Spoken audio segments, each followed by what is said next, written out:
Panibagong araw, panibagong luto, serye na naman tayo mga kaprobinsyano. Ngayong araw nga pala maagang nagising ang aking mag-ina at Lunes na naman. Panibagong linggo na naman ang ating tatahakin.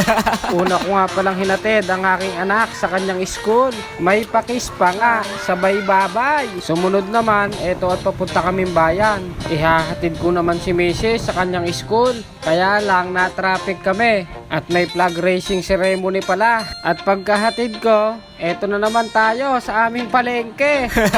Bibili naman ako ng masarap-sarap na ulam ngayon. Dahil ang recipe natin ngayong araw ay adobong buto-buto sa Sprite. Ito ang ulam na tiyak, mapapa-only rice ka. Pagkatapos kong mabili yung buto-buto, dumiretso naman ako dito sa likod ng palengke. Dito sa gulayan para bumili ng dahon ng sibuyas. Nung mabili ko na lahat ng sangkap, eto at pabalik na ako sa aking motor. Bago nga pala ako umuwi, napadaan muna ako dito sa bilihan ng feeds. Wala na kasing pagkain ng aking mga alaga. At eto, at pauwi na rin ako sa amin mga kaprobinsyano. Medyo mahaba-haba ang sabana pauwi sa amin. Kaya nakapag-selfie pa tayo kahit nagdadrive. At pagdating ko ng bahay, napansin ko agad ang kulimlim ng panahon. Mukhang uulan yata. Kaya eto, pinakain ko muna ang aking mga alagang hayop. Pagkatapos, nag-urong na naman ako ng mga isang damakmak na plato. Talagang kapag ikaw lang ang natitira sa bahay, makikita mo lahat ng kalat. Pagkatapos yung magligpit, eto at nagwalis-walis muna ako dito sa aking dirty kusina. Nung matapos akong maglinis, eto at tinimplahan ko naman ng kape yung aking sarili. Pampalubag loob ba? Masarap kayang magluto kapag malinis ang paligid. Pagkatapos ko maglinis, eto at ihahanda na natin ang ating lulutuin. Simple lang naman ang mga rekado nito mga kaprobinsyano. Na-check naman available din sa inyong mga kusina. Kaya kung gusto nyong matry yung ganitong luto, panoorin nyo hanggang dulo mga kaprobinsyano. Nung mahiwa ko na yung tatlong sangkap, eto at nagparingas na ako agad. Nung dumingas na, isa lang na natin ang ating mahiwagang kawali na marami ng pinagdaanan.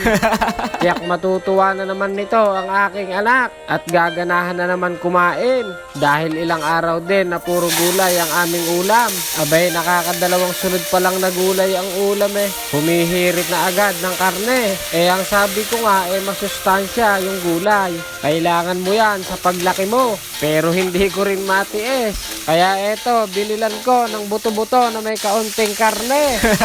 Pinusta ko nga pala muna yan bago natin isang kutsa. Tipong golden brown ba para maalis din yung lansa. Saka ko lang iginilid para maggisa ng bawang at sibuyas. Wala nang alisan yan mga kaprobinsyano. Magsasama-sama na lahat ng lasa dyan. Kung mapapansin nyo, medyo malalaki yung size ng buto na nabili ko. Pinasadya ko kasi yan para mamaya masarap pangalin. Nauna ko na nga palang nilagay yung toyo at oyster sauce. Siyempre, yung Sprite hindi mawawala. Yan ang magdadala ng sarap ng ating adobo. Nilagay ko na rin yung mga iba pang pampalasa. Naglagay nga rin pala ako ng pork cubes, paminta, saka dahon ng laurel. Kada 10 minuto, biling lang tayo ng biling para magpantay ang lambot ng karne. Hintayin lang natin na medyo matuyo para kumapit sa laman ng lasa. Nung medyo matutuyo na, dito pa lang tayo maglalagay ng tubig. Saka natin takpan at palalambutin pa natin. Pagkalipas ng 30 minutos, medyo malambot na siya kaya naglagay na ako ng suka at saka tubig. Kapag sa kahoy nga pala kayo nagluto, kailangan nakatutok kayo para kontrolado nyo ang apoy at hindi masunog ang niluluto nyo. Ito at ipinaibabaw ko na ang aking ginayat-gayat na dahon ng sibuyas. Saka 5 pirasong sili.